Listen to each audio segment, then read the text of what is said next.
సంక్రాంతి అంటే సకినాలు. సకినాలంటే తెలంగాణ ఆడపిల్లలకు ముందుగా గుర్తొచ్చేవి ఇవి. హలో అందరికీ! ఈ వీడియోలో విసుర్రాళ్ళు ఏ విధంగా తయారు చేయాలో చూద్దాం. ఇసుర్రవుతు అని అంటారు మన తెలంగాణ భాషలో.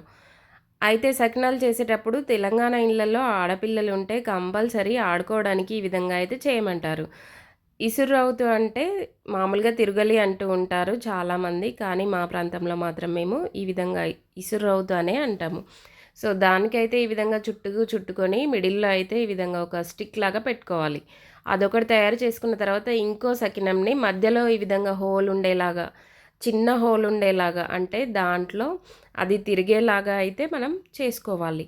ఇప్పుడు దీనికి హ్యాండిల్ పైన రుబ్బడానికి, తిప్పడానికి ఈ విధంగా హ్యాండిల్‌నయితే పెట్టుకోవాలి. సో, ఈ విధంగా పెట్టుకొని కిందిది, పైది అయితే ఈ విధంగా 2 తయారు చేసుకోవాలి. ఇప్పుడు ఈ విధంగా తయారు చేసుకున్న వాటిని బాగా కాగిన నూనెలో అయితే వేసుకొని కాల్చుకోవాలి. చూడ్డానికి, ఆడుకోవడానికి అండ్ తినడానికి కూడా చాలా బావుంటదండి. కంపల్సరీ మీరు కూడా చేసుకొనే ఉంటారు కదా! సో, దీని గురించి తెలిసిన వాళ్ళైతే తప్పకుండా కామెంట్ సెక్షన్‌లో కామెంట్ చేయండి. ఈ ఇసురౌతు సకినాలతో బాగా ఆడుకునేవాళ్ళం. ఇప్పటికీ కూడా పిల్లలు ఇవి చేసిస్తే బాగా ఎంజాయ్ చేస్తారు. చాలా బాగుంది కదా! Please do like.